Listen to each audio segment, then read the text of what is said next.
At the start of the film, we see Claude, a high school lad, watching a couple having intimacy in their bedroom. The worst thing is that the couple making love in front of the boy is none other than his friend's parents, who also considered him like their own son. Then we are taken into a flashback to a few days ago and see Germain, a late 40s man who is a French teacher at a high school. While he is busy checking student assignments, his wife Jeanne approaches him and also begins watching student assignments. She questions Germain about why he is giving students such low grades, to which he responds that all of the students have written nothing more than jump. After a while, he goes over one of his students' assignments, Claude Garcia's, and begins reading it for Jeanne.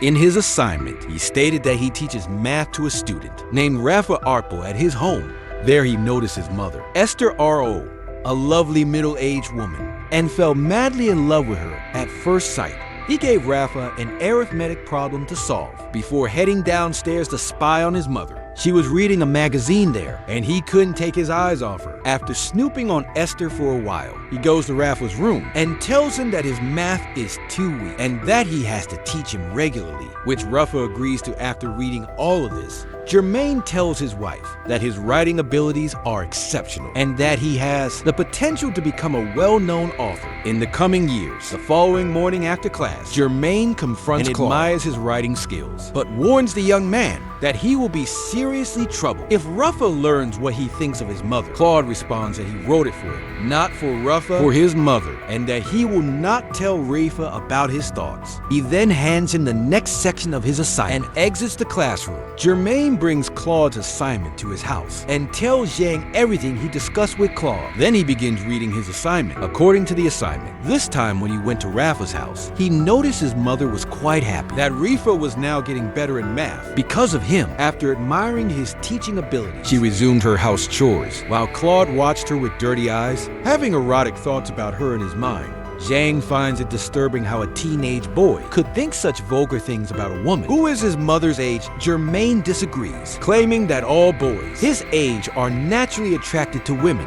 He adds that what makes Claude unique is his writing ability. The following day at school, Germain goes to the room where students' records are kept and asks about Claude's family to learn about his background. From there, he learns that Claude and his family moved to this city about 2 years ago and have changed many houses. He immediately understands that he must come from a low-income family with rental problems that cause them to move around a lot. Since he is already extremely impressed with Claude's writing, he decides to provide him with the proper guidance to become a professional writer. He gives him a few books that will help him hone his writing skill and exhorts him to keep writing. After that, Claude gives him the third section of his assignment to reassess. He had written his section that this time, when he went to Rafa's house, his father was also there. Rafa was sitting on the couch with his father, watching a game. After a while, his mother arrived and sat beside him. Rafa's father received a phone call and left to attend to it, since Rafa was preoccupied with the game and his father had left for the phone call.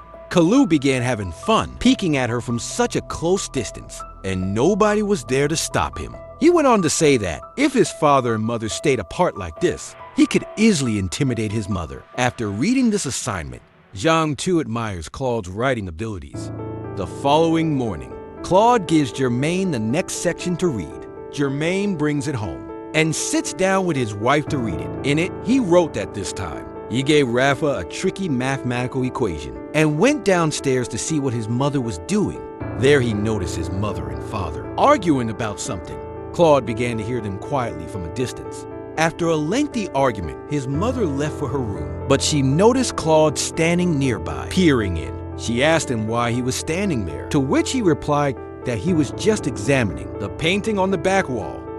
That Rafa's mother wasn't convinced by his reply and was sure he was spying on her. Furthermore, he overheard her in her room, talking to her husband about changing Rafa's tune. Claude now understands that if Rafa doesn't do well in math, his mother won't let him continue to teach him, which will ultimately mean he won't be able to see her. The following day, he asked Germain to steal the math exam so he can get Rafa ready for the coming questions. Additionally, he adds that he will stop writing if he doesn't steal the question paper for him. Germain is now concerned that if he does not assist him, he will abandon writing, and his dream of seeing Claude as a famous author because of him will be shattered.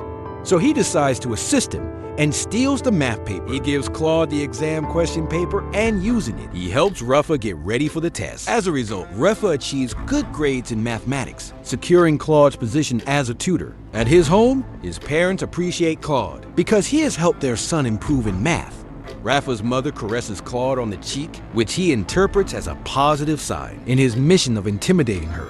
Rafa's father asks Claude if he can join them for basketball tomorrow, but he declines, saying he has something else to do.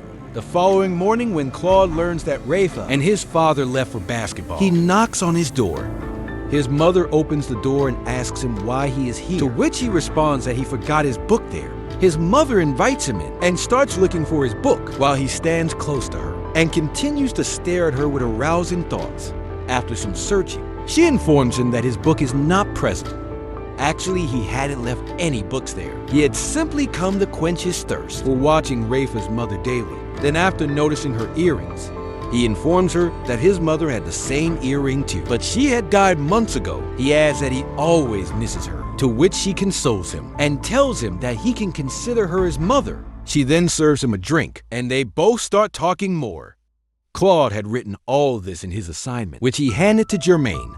After reading this, Jean tells Germain that if Rafa's father discovers what Claude is up to and his sentiments towards his wife, he will kill him, to which Germain responds that this will never happen. Following this, Germain and Jean go to watch a movie in a theater. At night, they resume reading the next part of Claude's assignment, in which he writes that he had gotten late teaching Rafa, and it was already evening, so his father told him to stay in their house at night. Rafa took him to the guest room, where he could spend the night. There, Rafa kissed Claude unexpectedly, revealing his secret love for him. At midnight, he left the guest room and quietly entered Rafa's mother's room, where he began watching her sleep and fantasizing about having an intimate encounter with her. After reading this, Jean seriously thinks that Claude is behaving older than his age, but Germain reassures her that it is normal for teenage boys to obsess over these things. As the days pass, Claude gets a little bit closer to Rafa's mother. One day he notices Rafa's mother and father arguing about something, and his father eventually leaves. He seizes the opportunity and hands a letter to Rafa's mother. The next day she reads the letter, with Claude standing in front of her, and in it he expresses his undying love for her. Claude begins to imagine Germain being present and encouraging him to talk. Rafa's mother is deeply impressed by Claude's declaration of love for her and begins smooching him in the kitchen. They continue their wild kissing on a couch, but are interrupted by Rafa. He feels bad for him and rushes to his room, where he commits suicide. The assignment ends with the phrase "to be continued." Actually, it is a section of Claude's assignment that he handed over to Germain yesterday to read. Germain is shocked to learn that Rafa is no longer alive, and he does not inform Jean because she is already against him for stimulating Claude. The following morning, Germain learns that Rafa is absent from class. He rushes to reception there. He requests that the receptionist call Rafa's home to inquire about his absence. He is relieved to learn that he is suffering from a fever, which is why he has not come to school. After class, Germain questions Claude about why he wrote that Rafa had died when he is still alive. He responds that he had only done so to make the story more compelling, fearful that Rafa will commit suicide. After facing reality, Germain tells him to quit what he's doing. Claude responds that he cannot quit writing and will continue. Germain replies that he can continue if he wants to, but he adds that he won't help him in any way and won't read his assignments either. Enraged, Claude exits the classroom and tosses his written assignment into the trash bin. Germain can't help but pull the assignment out of the trash bin and start reading it. He mentioned it that Rafa's father returns home, frustrated with his job. He is sitting on a couch annoyed by his employment, but when his wife comes over and tells him that she is pregnant, he becomes happy. After a while, Rafa showed up and told his parents that Claude would no longer be visiting their home and that they would need to find a new tutor for him. After reading this, Germain goes downstairs to leave for home. He comes across an injured Claude sitting on the floor, tells him that he should no longer visit Rafa's family, to which he agrees, and says that he will no longer write about them either. He continues by saying that he and Rafa had a fight a few minutes ago, and that Rafa had beaten him severely because he had found out everything going on between him and his mother. However, he informs him that to complete his story, he met Rafa's mother in the park. There she returned his love letter to him, He tried to persuade her that they could leave this city and live happily elsewhere, but she declined, claiming that he is too young and of her son's age, and they cannot have any relationship. She told him to forget everything that had happened between them. Following that, a broken-hearted Claude knocks on Germain's door. Zhang opens the door and informs him that Germain is not at home right now, to which he responds that he is aware that Germain is not at home, which is why he is here. The scene then shifts to Germain, who has been fired from the school after the headmaster learns that he was the one who stole the math paper. Heartbroken, he returns home, where Zhang gives the next part of Claude's assignment, revealing to Germain that Claude had visited his home during his absence. He starts reading the assignment. In it, Claude wrote that he went to Germain's house and revealed to Zhang that Germain once told him that his wife is infertile, which is why they don't have children. Following this, Zhang became agitated and began intimating Claude at Germain's house in his absence. After reading this, Germain loses his cool and starts beating Zhang. The movie ends with Germain and Claude conversing with one another in a park, with Germain telling Claude that he can't believe he's still talking to the person who ruined his career in personal life, whereas Claude starts to laugh and reply. I hope you enjoyed the recap. If so, then give this video a thumbs up. And yes, if you want to be the first to know about my new videos, hit the subscribe button right now. It may seem worthless to you, but it is a huge motivator for me to keep going. I'll see you in my next video. Have fun, and keep watching the movie Explicable.